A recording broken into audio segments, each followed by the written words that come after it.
اللہ کے رسول کہہ رہے ہیں شادی کرنے سے شرمگاہ کی حفاظت ہے. ایک لڑکا ایک لڑکی جب شادی کے قابل ہو جائے, علماء کا بیان سن کے شرمگاہ کے فتنے سے نہیں بچ سکتا, معاف کیجیے گا. یہ دور صحابہ کا دور نہیں ہے, یہ فتنوں کا دور ہے. آپ کے نوجوان لڑکے اور لڑکیوں کو بگاڑنے کے لیے انسٹاگرام موجود ہے, فیس بک موجود ہے, سوشل میڈیا موجود ہے, اور آپ یہ توقع کریں کہ وہ عبدالغفار صاحب کا بیان سن کر کے گناہوں سے بچے گا. میرے بھائیو, یہ بہت مشکل چیز ہے. شادی کراؤ اپنے بچوں کی صحیح ٹائم. اور جن بچوں کے ماں باپ یہاں موجود نہیں, یہ تقریر ریکارڈ ہو رہی ہے, جا کے ماں باپ کو سنا کہ آپ شادی کراؤ, 2-4 دن کھانا مت کھاؤ, گھر میں ہڑتال کر دو, صاحب پہلے شادی کراؤ. یہ دنیا کا سب سے امپورٹنٹ کام ہے ایک انسان جب جوان ہو جائے. ابھی میں مہاراشٹر کے ایک علاقے میں گیا, آکوٹ.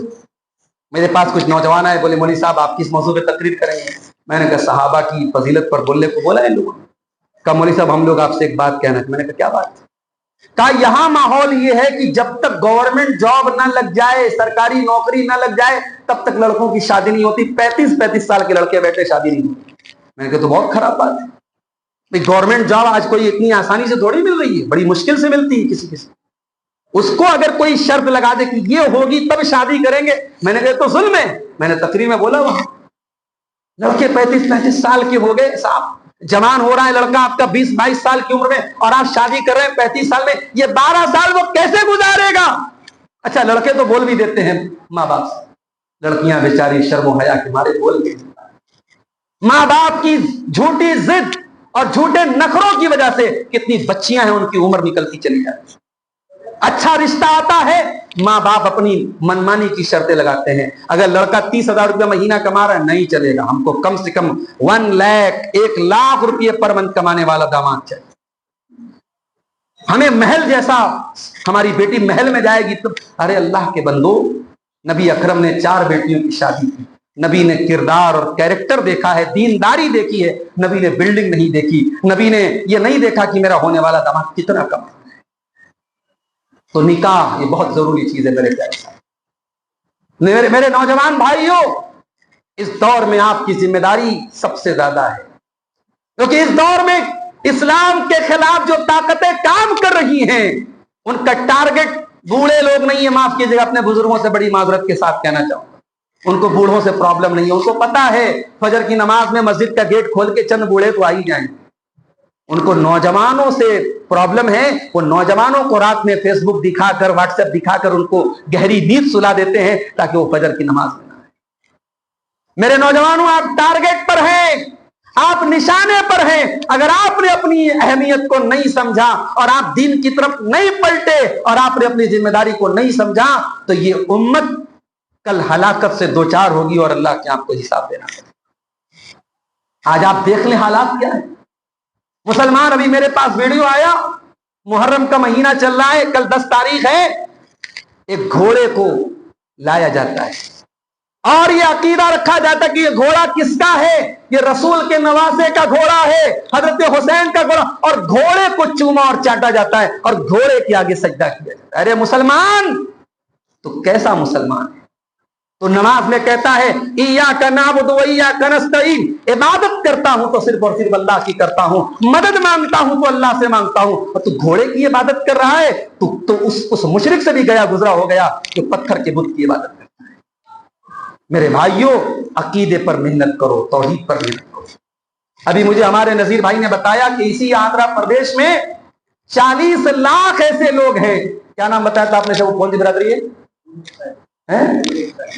نور بادشاہ لوگ ہیں صاحب. سو کالڈ مسلمان ہیں, کسی زمانے وہ مسلمان تھے, پھر ان کو علم نہیں ملا, ان کو علماء کی صحبت نہیں ملی. آج وہ کبھی مسجد میں بھی جا رہے ہیں, مندر میں بھی جا رہے ہیں, اللہ کے آگے بھی سجدہ کر رہے ہیں, غیر اللہ کے آگے, کوئی علم نہیں ان کے پاس. 40 لاکھ کیوں بتا رہے, اتنی بڑی تعداد ہے. یہ کرنے کا کام ہے میرے بھائی. یہ صرف عبدالغفار صاحب کے کرنے کا کام نہیں, یہ صرف نذیر بھائی کے کرنے کا کام نہیں, یہ ہمارے شیخ کے, آپ سب کا کام ہے. توحید کی دعوت کو عام کرو. اگر اہل حدیث کہتے ہو اپنے آپ کو, اتنا آسان نہیں ہے مسجد میں آئے سینے پر ہاتھ باندھ دیا ہو گئے اہل حدیث. نہیں, اہل حدیث بنے ہو تو تم کو ایک مشن ملا ہے, اور یہ مشن ہے اللہ کے بندوں تک توحید کو پہنچانے کا. توحید کی دعوت کو عام کرو میرے پیارے سے. آپ کی دوسری ذمہ داری, مال کماؤ.